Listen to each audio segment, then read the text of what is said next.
ለብዙ ሰዎች አእምሯቸው ውስጥ የሚሰሙት ድምጽ በየቀኑ ከሚያልፉበት ቶርቸር ነው የሚመጣው። በሰዎች ህይወት ውስጥ ያ ድምጽ ሚስጥራዊ የሆነ ነገርን ይፈጥራል። ጥልቅ የሆነና የማይቋረጥ ደስተኛ ለመሆንን ይፈጥራል። ያ ውስጣዊ ድምጽ ስለናንተ የሚናገረው ነገር አለ። ብቁና በቂ እንዳልሆናችሁ ይነግራችኋል። ማድረግ የነበረባችሁን ነገር ያስታውሳችኋል። አሁን ማድረግ ያለባችሁን ነገር ይነግራችኋል። ሰበብ ይደረድራል፣ ይወቅሳል፣ ይተቻል እና ደግሞ ይፈርዳል። ብዙ ሰዎች ያ ድምጽ ማለት እነሱ እንዳልሆኑ ሳያስተውሉት ከዚህ ድምጽ ጋር ነው በየቀኑ የሚኖሩት። ሙሉ ትኩረታችሁን አሁን እየሆኑ ባሉ ነገሮች ላይ ካደረጋችሁ በመንፈሳችሁ ነቅታችኋል ማለት ነው። ነገር ግን በአሁን ቅጽበቶች ላይ ሙሉ ትኩረታችሁን ማድረግ የምር ምን ማለት ነው?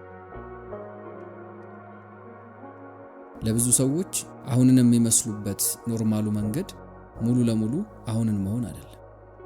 ሰውነታችሁ እዚህ ሊሆን ይችላል። ነገር ግን አእምሯችሁ ወይም ደግሞ ሐሳባችሁ ሌላ ቦታ ነው። አእምሯችሁ ወደ ትላንት እየተንቀሳቀሰ ነው ወይም ደግሞ ራሱን ወደ ነገ እያንጸባረቀ ነው። አሁን እየሆነ ባለው ነገር ውስጥ የሚያርፍበት መጠን በጣም አነስተኛ ነው። ለብዙ ሰዎች አሁን የሚባለው ቅጽበት ያለው በህይወታቸው አንድ ጥግ ላይ ነው። እዛ እንዳለ ያውቃሉ፣ ነገር ግን ያን ያክል ጠቃሚ መስሎ አይታያቸው። ሌላ ነገር ነው ሁሌም አጣዳፊ መስሎ የሚታያቸው። በጣም አስፈላጊ ሆኖ የሚሰማቸው እንዴት ነው ከዚህ ተነስተው እዛ የሚደርሱት የሚለው ነው። ፊውቸር የምንለው ነገር ከአሁን በላይ ዋጋ እንዳለው ነው የሚያስቡት። አሁን ካሉበት ቅጽበት በላይ ቀጥሎ የሚመጣው ነገር ነው ትርጉም እንዳለው የሚሰማቸው። ይሄ እንግዲህ በዚህ ዓለም ላይ የምንኖርበት ኖርማል የሚባለው መንገድ ነው። ይሄ ንቃት የሚጎድለው መስመር ነው። የሚገርመው ደግሞ ብዙ ሰዎች ይህንን እያደረጉት እንደሆነ እንኳን አያውቁም። ማንም ሰው በግልጽ አሁን የሚባለው ቅጽበት የማይጠቅም ነው ብሎ ሲናገር አትሰሙትም። ነገር ግን ብዙ ሰዎች የሚኖሩት ያንን እምነት እያመኑ ነው። ወደዚህ ቅጽበት ማምለጥ እንደሚፈልጉ እያስመሰሉ ነው የሚኖሩት። ብዙ ሰዎች በቃ በዚህ መንገድ ይኖራሉ። በተለይም ደግሞ አሁን መንቃት ያልጀመሩ ሰዎች ይህንን መስመር ተከትለው ነው የሚኖሩት። አንዳንዴ አሁን የሚባለው ቅጽበት ላይ ደና እንደሆኑ የሚሰማቸው ጊዜ ይመጣል። ነገር ግን ብዙ ጊዜ እነዛ ቅጽበቶች አጭር ናቸው። ስሜታዊ የሆነ ደስታ ለዚህ አንዱ ማሳያ። የምትበሉትን ምግብ በዛ ቅጽበት ኢንጆይ ልታደርጉት ትችላላችሁ። ነገር ግን ቆይቶ ደግሞ አእምሯችሁ ወደ ነበረበት ይመለሳል። ደስታውም እየደበዘዘ ሄዶ ይጠፋል። ወሲብ ራሱ ወደ አሁን ቅጽበት ሊያመጣችሁ ይችላል። ነገር ግን ያ ደስታ ረጅም ጊዜ አይቆይም። ልክ እንዳለቀ አእምሯችሁ ተመልሶ ቦታውን ይይዛል። ሌላኛው ሰዎች ወደ አሁን የሚገቡበት ቅጽበት ደግሞ በሆኑ ሰብስታንሶች ውስጥ ነው።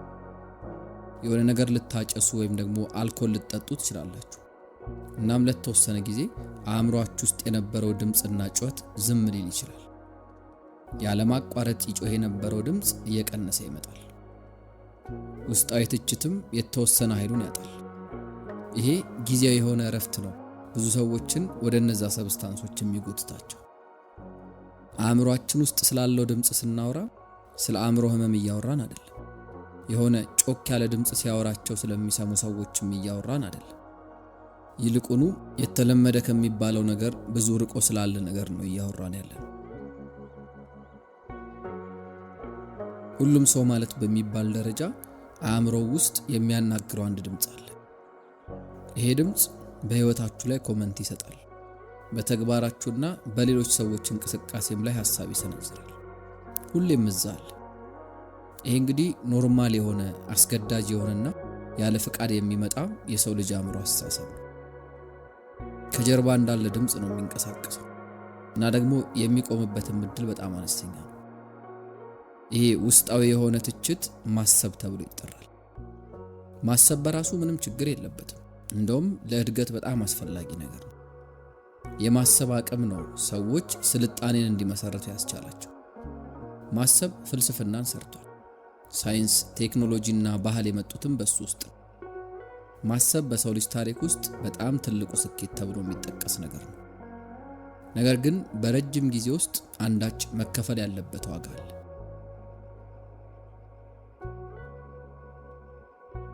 በሂደት ማሰብ የሰው ልጆችን ሕይወት መያዝና መቆጣጠር ጀመረ። መሳሪያ ከመሆን ማስተር ወደ መሆን መሻገር ጀመረ። አንዳንድ አንትሮፖሎጂስቶች እንደሚያምኑት ከሆነ ማሰብ መጀመሪያ ላይ ሲመጣ ሰዎች ፈጣሪ እያናገራቸው እንደሆነ ነበር የሚያምኑት። ቃላት በአእምሮ ውስጥ ለመጀመሪያ ጊዜ ተፈጠሩ። ቋንቋ የምንለውም ነገር ተወለደ። ሰዎች በድንገት ማን እንደነበሩ አወቁ።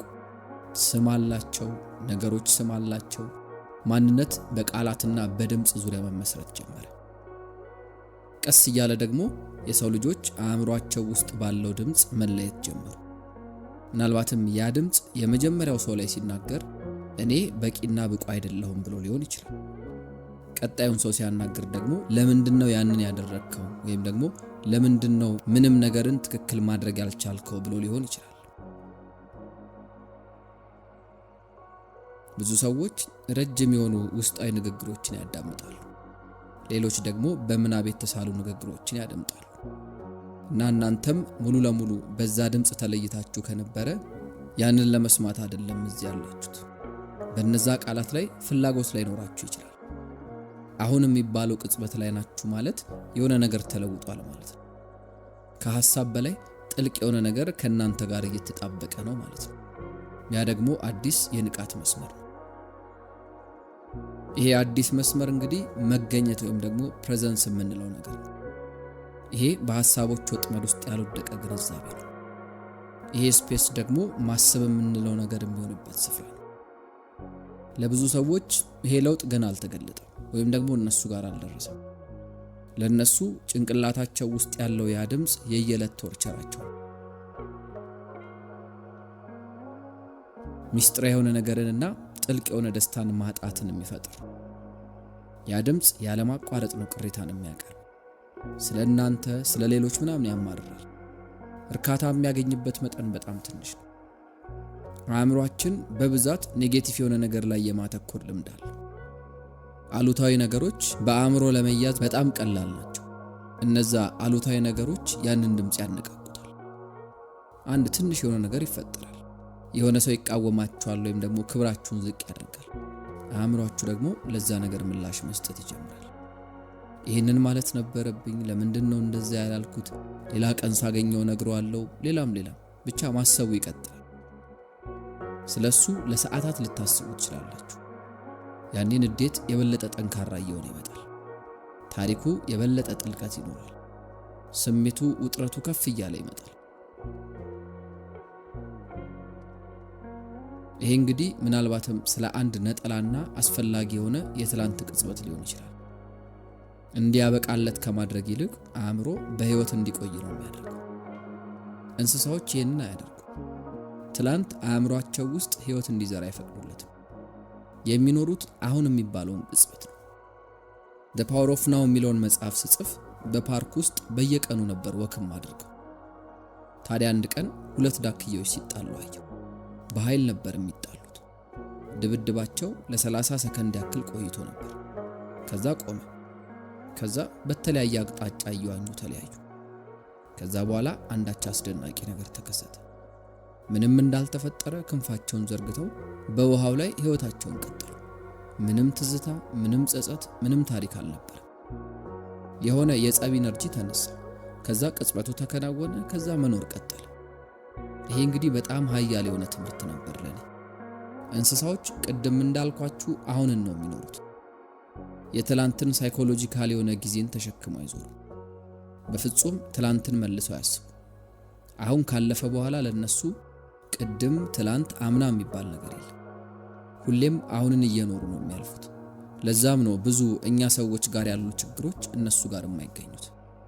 ሰዎች ደግሞ የነሱን ተቃራኒ ነው የምናደርገው። ሰዎች ታሪክ እንዲሞት አይፈቅዱለትም።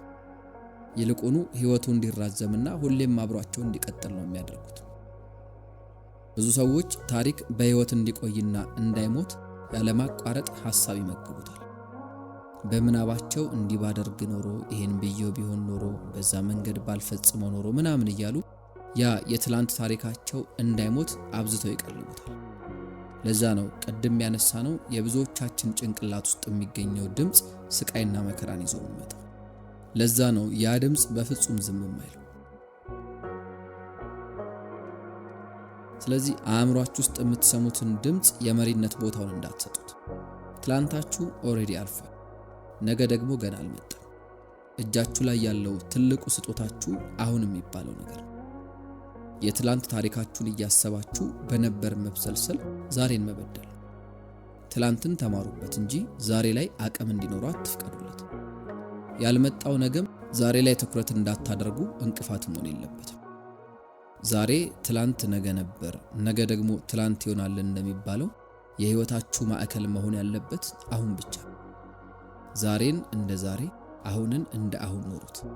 ይሄ ማለት ግን በፍጹም ስለ ነገ አታስቡ ማለት አይደለም። እርግጥ ነው ስለ ነገ ማሰብና ማቀድ የግድ ነው። ነገር ግን ያንን የምታደርጉት አሁናችሁን በማይረብሽ መልኩ መሆን መቻል አለበት። የዛሬውን መልእክት ያቀረብኩላችሁ ኢካርት ቶሌ ነበርኩ። እስከ ፍጻሜው በመቆየት ስላደመጣችሁ እጅግ አድርጌ አመሰግናለሁ።